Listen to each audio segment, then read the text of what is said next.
Selamat pagi, Bapak, Ibu, Saudara-saudari yang terkasih di dalam Tuhan Yesus Kristus. Berikut akan kami sampaikan beberapa warta gereja hari ini, Minggu 12 September 2021.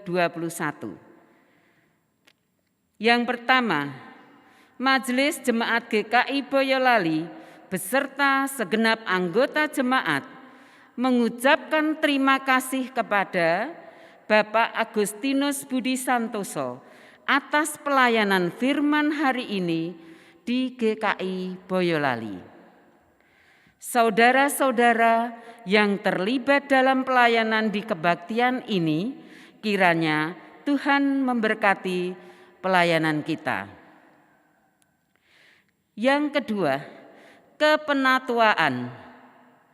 Berdasarkan PMJ hari Rabu 1 September 2021 dan jika tidak ada keberatan yang syah dari jemaat, maka akan dilaksanakan peneguhan penatua pada hari Minggu 26 September 2021 dalam kebaktian pukul 9 pagi live streaming melalui kanal YouTube GKI Boyolali yang akan dilayani oleh Pendeta Tunggul Barkat Gumelar atas diri 1.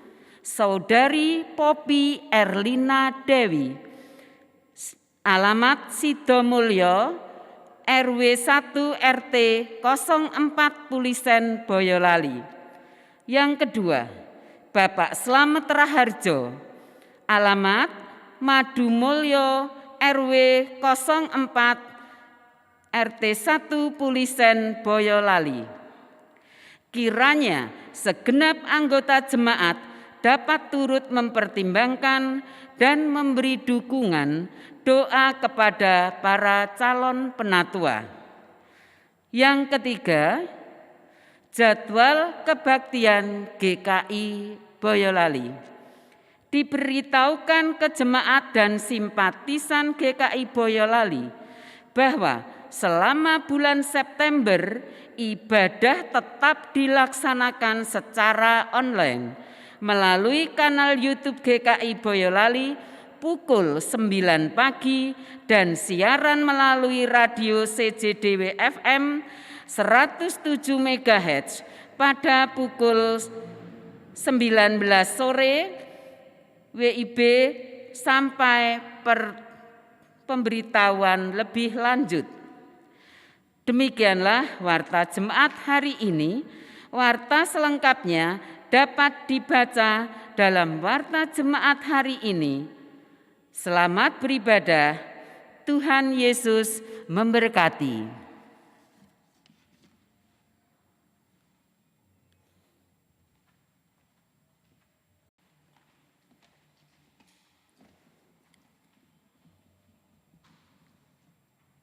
Marilah kita bersorak-sorai untuk Tuhan. Bersorak-sorak bagi gunung batu keselamatan kita. Biarlah kita menghadap wajah-Nya dengan nyanyian syukur. Bersorak-sorak baginya dengan nyanyian mazmur. Sebab Tuhan adalah Allah yang besar dan Raja yang besar mengatasi segala Allah. Bagian-bagian bumi yang paling dalam ada di tangannya. Puncak gunung pun kepunyaannya. Kepunyaannya laut, dialah yang menjadikannya, dan darat, tangannya lah yang membentuknya. Masuklah, mari kita sujud menyembah, berlutut di hadapan Tuhan yang menjadikan kita. Sebab dialah Allah kita, dan kitalah umat gembalanya, dan kawanan domba tuntunan tangannya.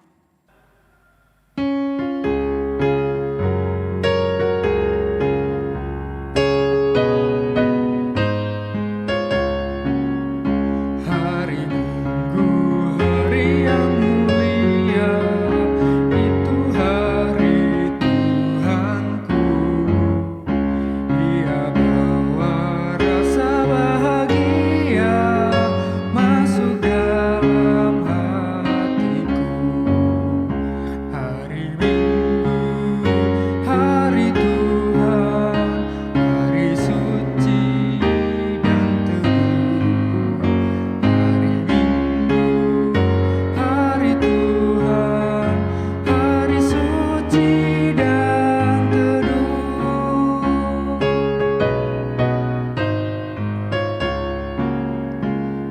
Hari Minggu, hari istirahat bagi badan yang letih.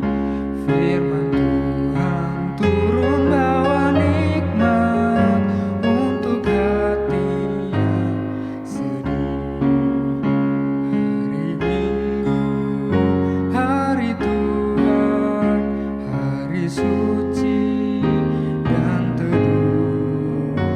Hari Minggu, hari Tuhan, hari suci dan teduh.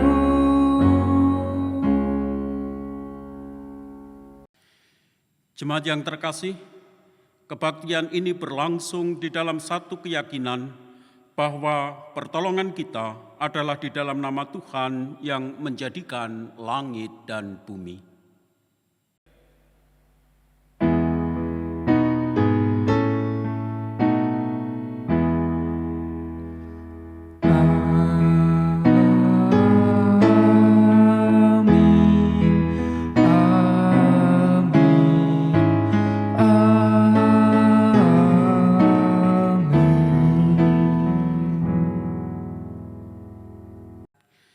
Kasih karunia dan damai sejahtera dari Allah Bapa, Anak dan Roh Kudus menyertai saudara sekalian.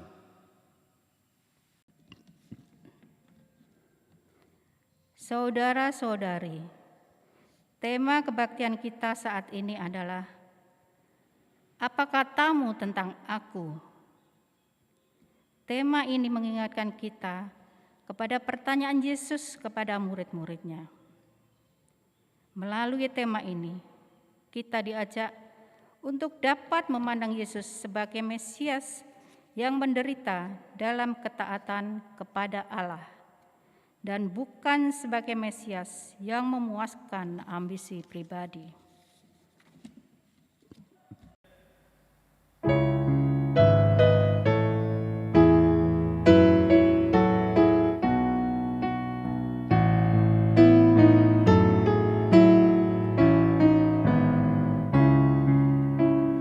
Yesus Mesias Israel, Yesus Engkau Immanuel,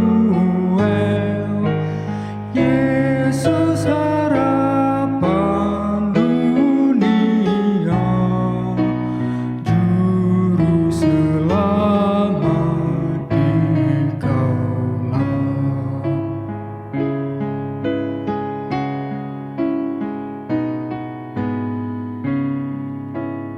Biarlah kami mengerti bahwa telah Engkau beri damai sentosa yang penuh, hanyalah oleh kurban-Mu.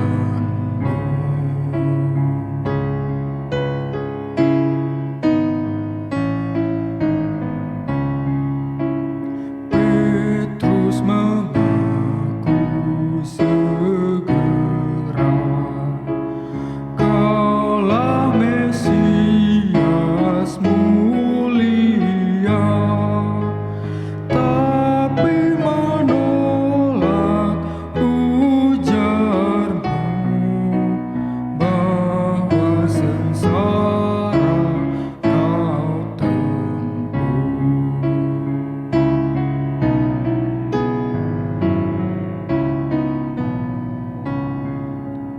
Memang di mata dunia, kurban disalib tercela, namun kurban-Mu penebus, hikmat ilahi yang kudus.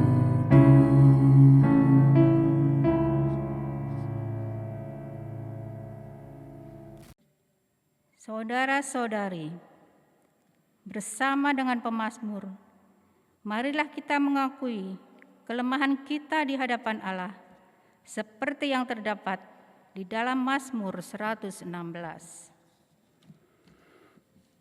Aku mengasihi Tuhan, sebab Ia mendengarkan suaraku dan permohonanku, sebab Ia menyendengkan telinganya kepadaku. Maka seumur hidupku aku akan berseru kepadanya. Tali-tali maut telah meneliti aku, dan kegentaran terhadap dunia, orang mati menimpa aku. Aku mengalami kesesakan dan kedukaan, tetapi aku menyerukan nama Tuhan. Ya Tuhan, luputkanlah kiranya aku. Tuhan adalah pengasih dan adil, Allah kita penyayang. Tuhan memelihara orang-orang sederhana. Aku sudah lemah, tetapi diselamatkannya aku. Kembalilah tenang, hai jiwaku, sebab Tuhan telah berbuat baik kepadamu. Ya, Engkau telah meluputkan aku daripada maut, dan mataku daripada air mata, dan kakiku daripada tersandung. Aku boleh berjalan di hadapan Tuhan, di negeri orang-orang hidup.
Jemaat yang terkasih, bagi kita yang telah memperoleh pengampunan dosa dari Tuhan, kita diberi berita anugerah, dan berita anugerah pada saat ini terambil dari Kolose pasal yang pertama, ayat 13 sampai dengan ayat yang ke-14.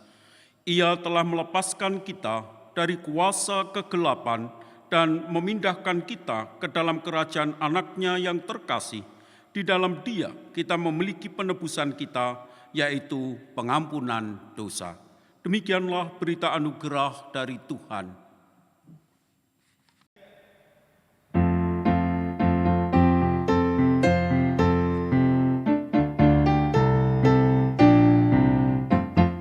Dihapuskan dosaku hanya oleh darah Yesus. Aku pulih dan sembuh hanya oleh darah Yesus. Oh, darah Tuhanku, sumber pembasuhku, sucilah hidupku hanya oleh darah Yesus.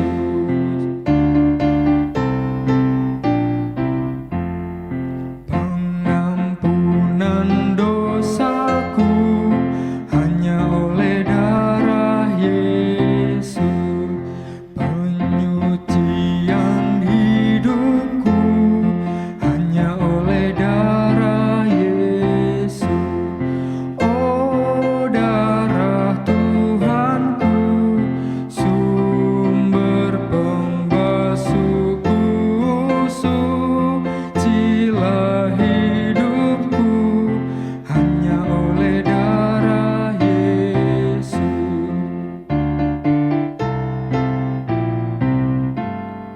Pendamaian bagiku hanya oleh darah Yesus, bukan oleh amalku, hanya oleh darah Yesus.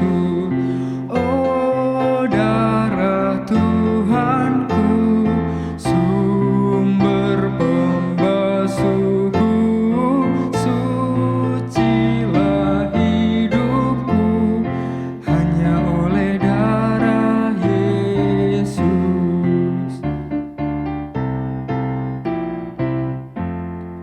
Damai dan harapanku hanya oleh darah Yesus. Allah membenarkanku hanya oleh darah Yesus. Oh, darah Tuhanku, sumber pembasuhku, sucilah hidupku hanya oleh darah Yesus.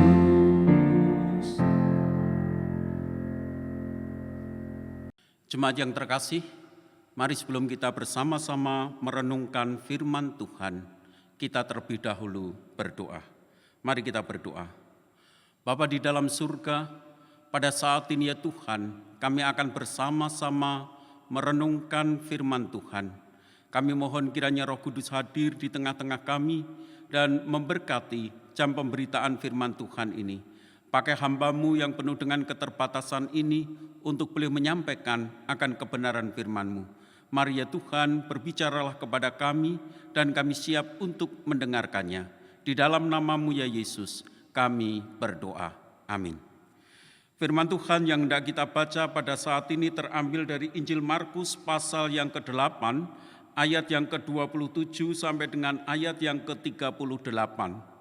Injil Markus pasal yang ke-8, ayat 27 sampai dengan ayat yang ke-38. Demikianlah firman Tuhan. Kemudian Yesus beserta murid-muridnya berangkat ke kampung-kampung di sekitar Kaisaria Filipi. Di tengah jalan, ia bertanya kepada murid-muridnya, katanya, "Kata orang, siapakah aku ini?" Jawab mereka, "Ada yang mengatakan Yohanes Pembaptis, ada juga yang mengatakan Elia, ada pula yang mengatakan seorang dari para nabi." Ia bertanya kepada mereka, "Tetapi apa katamu, siapakah aku ini?" Maka jawab Petrus, "Engkau adalah Mesias." Lalu Yesus melarang mereka dengan keras supaya jangan memberitakan kepada siapapun tentang Dia. Kemudian mulailah Yesus mengajarkan kepada mereka bahwa Anak Manusia harus menanggung banyak penderitaan dan ditolak oleh tua-tua, imam-imam kepala, dan ahli-ahli Taurat, lalu dibunuh dan bangkit sesudah 3 hari.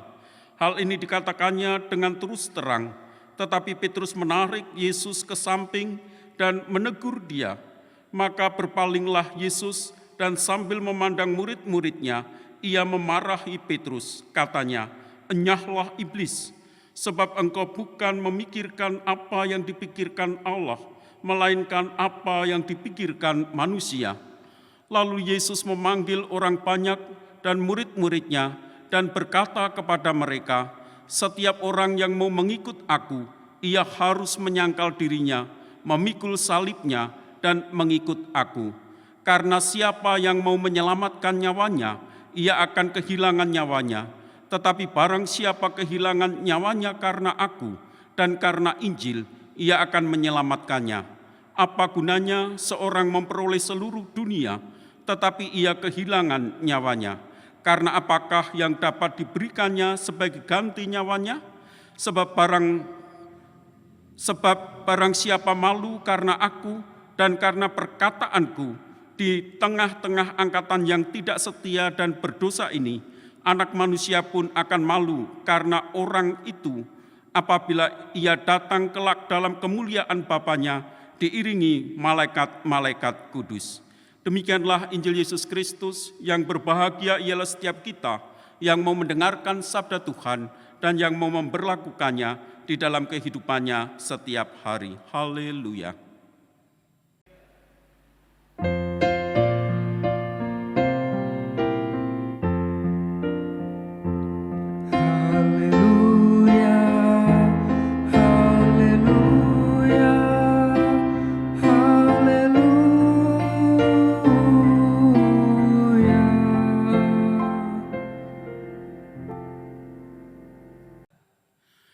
Bapak, Ibu, Saudara yang terkasih di dalam Tuhan Yesus Kristus.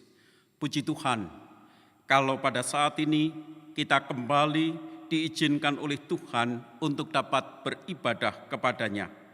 Itu semua tentu karena kasih dan anugerah Tuhan semata. Jemaat yang terkasih, tema dalam ibadah kita pada saat ini adalah apa katamu tentang aku? Jemaat yang terkasih, sebutir telur bisa memiliki bermacam makna. Bagi seorang pengusaha, telur bisa berarti sumber atau komoditas ekonomi. Bagi seorang seniman, ia dapat melihat telur sebagai inspirasi bagi suatu karya seni.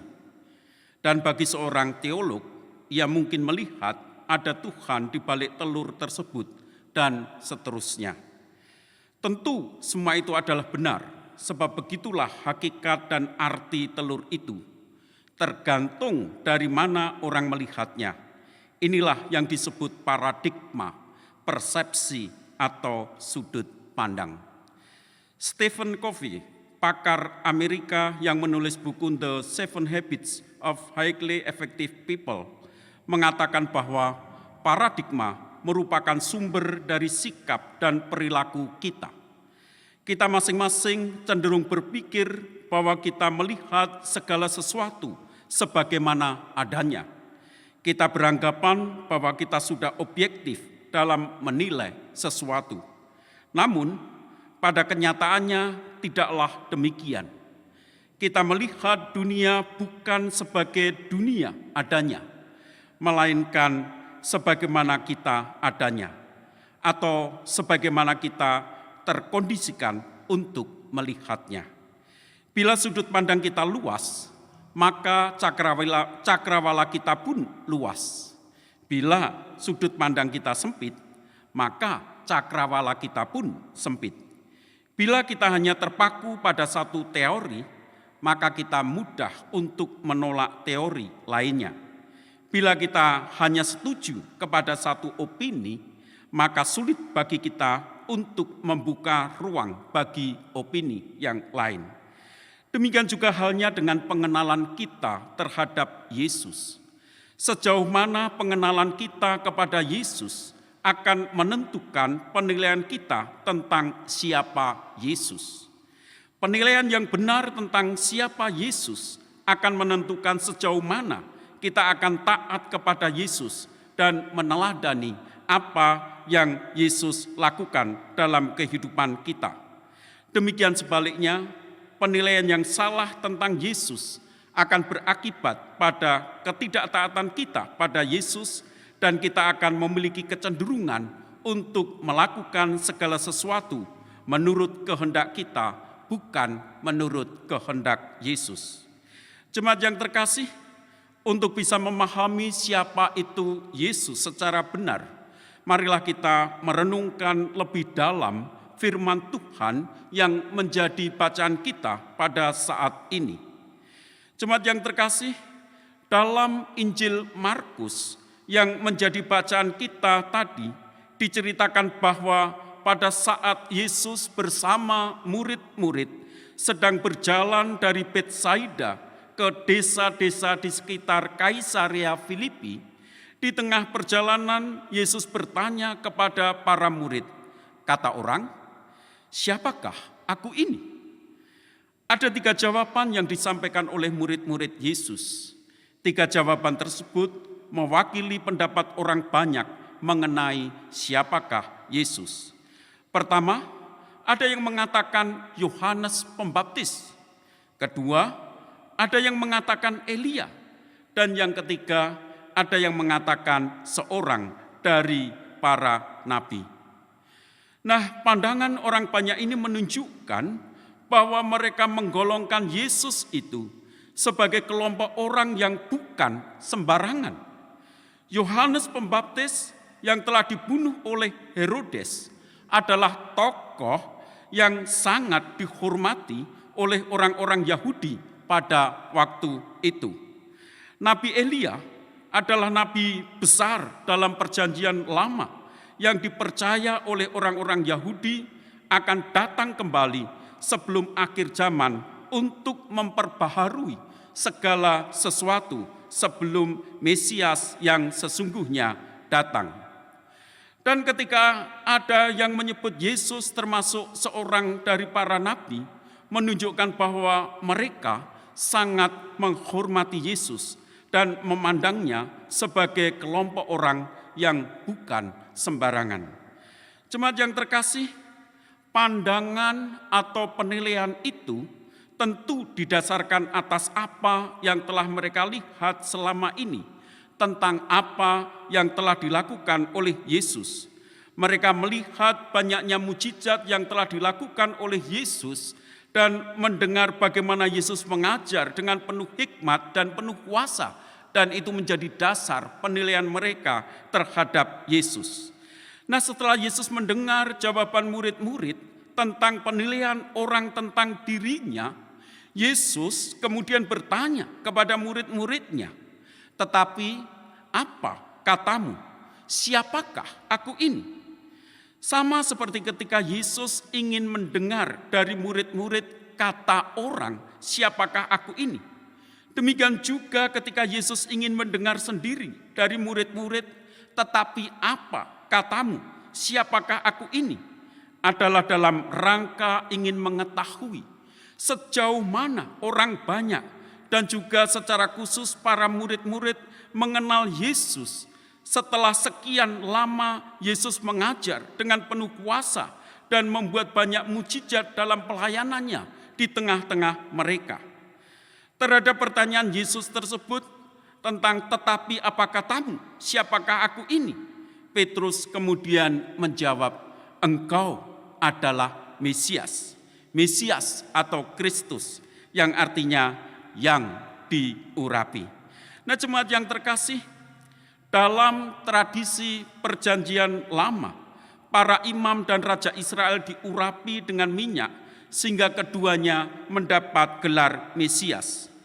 Gelar Mesias juga pernah disematkan kepada Kores, yaitu raja Persia yang berperan dalam pembebasan umat Israel dari pembuangan di Babil.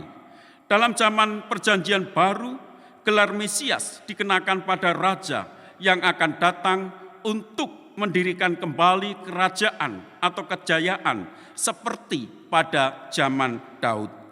Nah, jemaat yang terkasih, dalam pengertian secara politis, yaitu membebaskan Israel dari penjajahan dan membawa kembali kepada kejayaan Israel seperti zaman kerajaan Daud, inilah Petrus mengakui Yesus sebagai Mesias. Karena Yesus tahu bahwa cara pandang Petrus yang juga mempresentasikan pandangan semua murid, yaitu yang memiliki cara pandang yang salah tentang gelar Mesias yang ada di dalam diri Yesus, maka Yesus kemudian melarang dengan keras agar murid-murid tidak memberitahukan kepada siapapun tentang dirinya. Untuk meluruskan pandangan murid-murid tentang kemesiasan yang ada di dalam dirinya, Yesus kemudian mengajar kepada mereka. Yesus mengatakan bahwa anak manusia harus menanggung banyak penderitaan dan ditolak oleh tua-tua, imam-imam kepala, dan ahli-ahli Taurat, lalu dibunuh dan bangkit sesudah 3 hari. Hal ini dikatakannya dengan terus terang. Nah, dalam ayat ini ada kata harus, yaitu anak manusia harus menanggung banyak penderitaan dan seterusnya. Itu mengingatkan para murid bahwa apa yang akan terjadi pada Yesus itu bukanlah kecelakaan atau bukannya karena Yesus tidak berdaya untuk menghadapinya, melainkan karena Yesus ingin menggenapi rencana Allah untuk menyelamatkan umat manusia seperti yang telah dinubuatkan oleh para nabi sebelumnya. Jemaat yang terkasih, setelah Petrus mendengar pengajaran tentang penderitaan dan kematian yang akan dialami oleh Yesus yang baru saja disebut Petrus sebagai Mesias itu, maka Petrus secara spontan kemudian menarik Yesus ke samping dan menegur dia. Mengapa Petrus melakukan hal itu? Karena menurut pemikiran Petrus dan juga para murid yang lainnya, Yesus sebagai Mesias tidak akan mengalami penderitaan dan kematian yang sangat hina seperti itu. Mesias yang Petrus bayangkan adalah Mesias yang membawa kejayaan dan kemenangan, bukan Mesias yang mengalami penderitaan dan kekalahan. Nah, jemaat yang terkasih, bagaimana respon Yesus terhadap sikap Petrus tersebut? Yesus kemudian memarahi Petrus dan kemudian berkata kepada Petrus, "Enyahlah iblis, sebab engkau bukan memikirkan apa yang dipikirkan Allah, melainkan apa yang dipikirkan manusia." Yesus menyebut Petrus iblis bukan karena Petrus dirasuki oleh iblis, tetapi karena apa yang dikatakan Petrus itu merupakan pencobaan bagi Yesus. Nah, hal ini mengingatkan kita tentang peristiwa ketika Yesus dibawa oleh Roh Kudus di padang gurun untuk dicobai oleh iblis sebelum Yesus melakukan pelayanannya. Yesus juga berkata, "Enyahlah iblis." Artinya, Yesus tidak mau tunduk pada kehendak iblis, tetapi akan senantiasa tunduk pada perintah Bapa yang telah mengutusnya ke dalam dunia ini. Jemaat yang terkasih, jadi ketika Petrus menarik Yesus dan menegurnya, maka artinya Petrus seolah ingin mencegah Yesus agar tidak usah menempuh jalan penderitaan itu. Toh Yesus punya kapasitas, toh Yesus punya kuasa untuk melawannya. Dengan sikapnya itu berarti Petrus sedang membujuk Yesus untuk melawan kehendak Bapa. Nah, hardikan keras yang dilontarkan Yesus kepada Petrus itu mengungkapkan sikap Yesus terhadap godaan yang dapat menggagalkan rencana penyelamatan Allah yang sedang Allah kerjakan.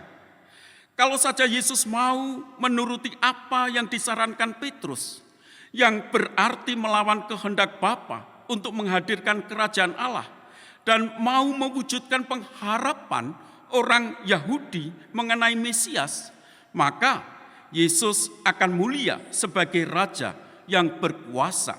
Yesus akan terbebas dari penderitaan. Tetapi kita patut bersyukur karena Yesus lebih memilih tunduk pada kehendak Bapa daripada mengikuti godaan yang menyenangkan yang ditawarkan kepadanya. Jemaat yang terkasih, seperti halnya para murid Yesus yang punya keinginan untuk menjadikan Yesus sebagai Tuhan yang mampu dan harus memenuhi ambisi pribadi mereka. Demikian juga pada saat ini, banyak di antara umat Kristen saat ini yang memiliki motivasi yang salah dalam mengikut Yesus. Mereka mengikut Yesus dengan motivasi agar mendapat berkat yang berlimpah, agar mendapat kesembuhan ilahi, agar mendapat keberhasilan, agar mendapatkan ini dan itu. Memang Yesus mampu memberikan semuanya itu. Tetapi kalau tujuan atau motivasi kita dalam mengikut Yesus hanya untuk mendapatkan itu semua, maka kita menjadikan Yesus sebagai alat untuk memenuhi ambisi atau keinginan pribadi kita. Akibatnya, kalau Tuhan Yesus tidak mengabulkan keinginan dan harapan kita, maka kita akan dengan mudah meninggalkan Tuhan. Jemaat yang terkasih, motivasi yang keliru dalam mengikut Yesus disebabkan karena kita kurang mengenal secara benar siapa Yesus itu. Kalau kita mengenal dengan benar siapa Yesus itu, maka kita akan tunduk dan taat kepada Yesus, bukan tak tunduk kepada kehendak atau keinginan kita sendiri. Ketika kita mengenal Yesus dengan benar, maka kita akan rela mengalami penderitaan demi kasih kita kepada Yesus. Kita akan rela memikul salib dan menyangkal diri dalam mengikut Yesus. Dan ketika kita mengenal Yesus dengan benar, maka kita akan meneladani kehidupan Yesus yang senantiasa tunduk pada kehendak Bapa, walaupun harus mengalami penderitaan dan kematian yang mengerikan. Kiranya firman Tuhan ini menjadi berkat bagi kita semua. Amin.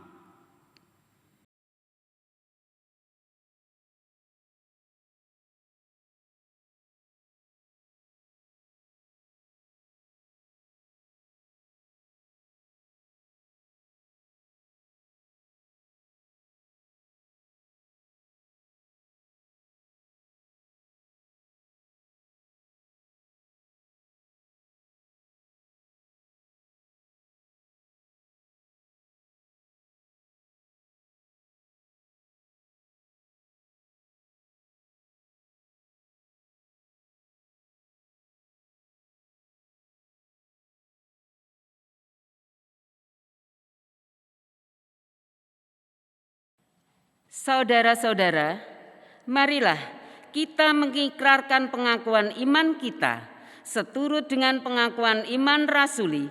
Hendaklah kita bersama menyatakan, aku percaya kepada Allah, Bapa yang Maha Kuasa, Khalik langit dan bumi, dan kepada Yesus Kristus anaknya yang tunggal Tuhan kita, yang dikandung dari Roh Kudus, lahir dari anak darah Maria, yang menderita sengsara di bawah pemerintahan Pontius Pilatus, disalibkan, mati dan dikuburkan, turun ke dalam kerajaan maut. Pada hari yang ketiga, bangkit pula dari antara orang mati, naik ke surga, duduk di sebelah kanan Allah, Bapa yang Maha Kuasa. Dan dari sana ia akan datang untuk menghakimi orang yang hidup dan yang mati. Aku percaya kepada Roh Kudus, gereja yang kudus dan am, persekutuan orang kudus, pengampunan dosa, kebangkitan orang mati, dan hidup yang kekal. Amin. Jemaat yang terkasih, mari kita bersama-sama menaikkan doa syafaat kita. Bapa di dalam surga, pada saat ini ya Tuhan, kami ingin menyerahkan Tuhan untuk seluruh anggota jemaat GKI Boyolali dan juga simpatisan GKI Boyolali. Kami serahkan Tuhan kehidupan kami ke dalam tangan-Mu. Biarlah Tuhan terus membentuk kami dan menolong kami, sehingga di dalam kehidupan kami terus dapat semakin hari, semakin mengenal Engkau dengan benar. Sehingga dengan kami dapat mengenal Engkau dengan benar, maka kami akan dapat tunduk dan taat kepada kehendak Engkau, bukan kehendak diri kami sendiri. Maka kami akan dapat meneladani kehidupan Engkau yang bisa kami terapkan di dalam kehidupan kami setiap hari. Bapa di dalam surga, kami juga berdoa Tuhan untuk kehidupan keluarga kami masing-masing. Kiranya Tuhan boleh memberkati pekerjaan kami semua. Tuhan boleh memberkati anak-anak kami yang masih sekolah ataupun juga kuliah. Tuhan yang akan memberkati kesehatan kami. Tuhan yang akan memberkati ketika kami sedang menghadapi persoalan-persoalan kehidupan. Tuhan yang akan memberikan jalan keluar terhadap kesulitan-kesulitan yang kami hadapi. Ajar kepada kami untuk senantiasa bergantung kepada Engkau ketika kami menjalani kehidupan ini. Bapa di dalam surga, pada saat ini kami juga mau berdoa untuk gereja-Mu, GKI Boyolali. Secara khusus Tuhan, kalau majelis jemaat telah merencanakan untuk peneguhan penatua, yaitu calon penatua pada minggu terakhir atas diri Bapak Slamet Raharjo dan juga Mbak Popi, kami serahkan Tuhan. Kalau memang Tuhan yang memanggil mereka, maka Tuhan juga yang akan meneguhkan mereka untuk menjadi penatua di tengah-tengah jemaat-Mu ini. Karena itu Tuhan sendiri akan mempersiapkan hati mereka dan juga mempersiapkan seluruh anggota jemaat untuk menerima kehadiran kedua rekan kami ini untuk melayani di tengah-tengah jemaat. Kami juga terus berdoa Tuhan untuk program-program kerja yang dimiliki oleh GKI Boyolali, walaupun pada saat ini Tuhan untuk kegiatan-kegiatan masih dilakukan secara online. Tuhan kiranya tetap memberkati sehingga apapun yang kami lakukan, pelayanan yang kami lakukan boleh membawa untuk menolong jemaat-Mu bisa mengalami pertumbuhan secara rohani. Kami serahkan Tuhan untuk program-program ini ke dalam tangan-Mu. Bapa di dalam surga, kami juga terus berdoa untuk para pemimpin kami.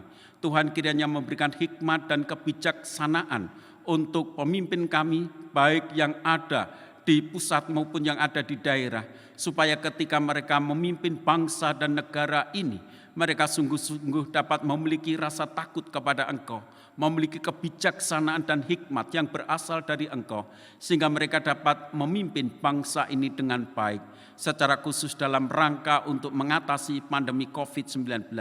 Kiranya Tuhan sendiri akan memberkatinya, sehingga dampak-dampak negatif yang muncul dari pandemi ini akan dapat dikurangi dengan signifikan. Terima kasih ya Tuhan, kami menyerahkan doa syafaat kami ini ke dalam tangan-Mu. Di dalam nama-Mu ya Yesus, kami berdoa. Amin. Saudara-saudari yang dikasihi dan mengasihi Allah, marilah kita mengungkapkan rasa syukur kita kepada Allah melalui pengumpulan persembahan. Adapun nas yang mendasari pengumpulan persembahan saat ini diambil dari 1 Petrus 2 ayat 5. Dan biarlah kamu juga dipergunakan sebagai batu hidup untuk pembangunan suatu rumah rohani, bagi suatu imamat kudus, untuk mempersembahkan persembahan rohani yang karena Yesus Kristus berkenan kepada Allah.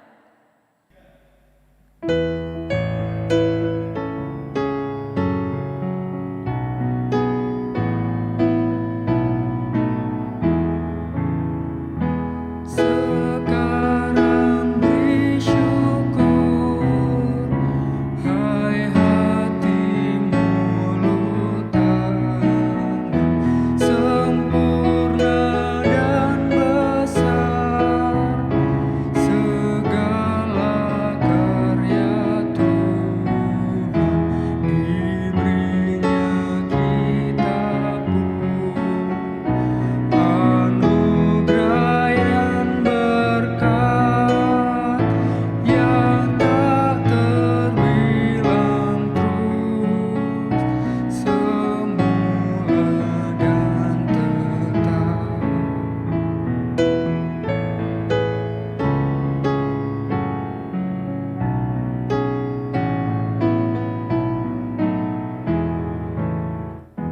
Yang maha mulia memberikan sukacita,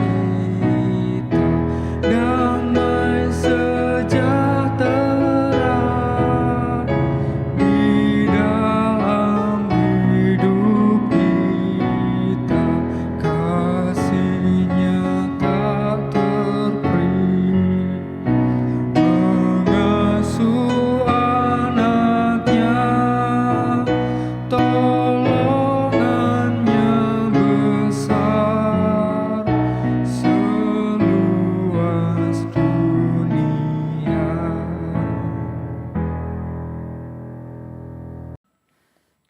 Allah Bapa di dalam surga, kami menghaturkan puji syukur atas segala berkat yang telah kami terima, sehingga saat ini kami boleh berkumpul untuk memuji dan memuliakan nama-Mu ya Bapa. Dan saat ini ya Bapa, kami membawa persembahan sebagai ungkapan syukur kami kepada Engkau ya Tuhan. Walaupun tak sebanding dengan apa yang telah kami terima dari-Mu ya Allah. Biarlah persembahan ini boleh menjadi dupa yang harum bagi kerajaan-Mu ya Tuhan. Kami berdoa bagi majelis yang mengelola persembahan ini. Kiranya Engkau beri hikmat dan kebijaksanaan, sehingga seturut dengan kehendak-Mu ya Bapa. Dalam nama Tuhan Yesus, kami naikkan doa ini. Amin.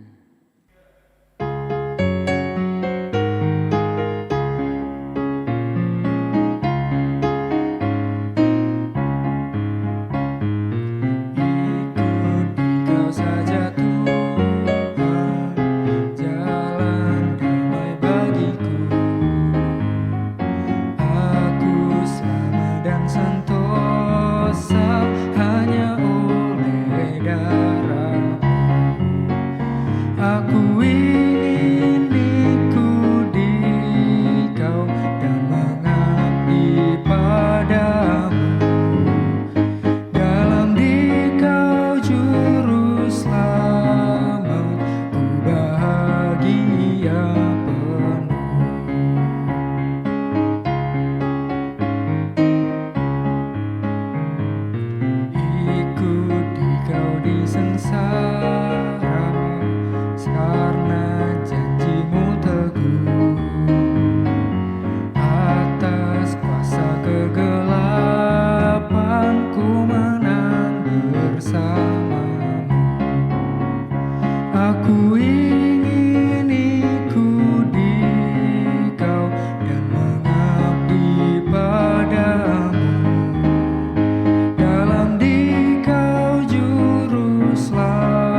Jemaat yang terkasih, sekarang arahkanlah hatimu kepada dunia. Jadilah sahabat bagi sesama. Terpujilah Allah Bapa, Anak, dan Roh Kudus. Dan sekarang terimalah berkat Tuhan.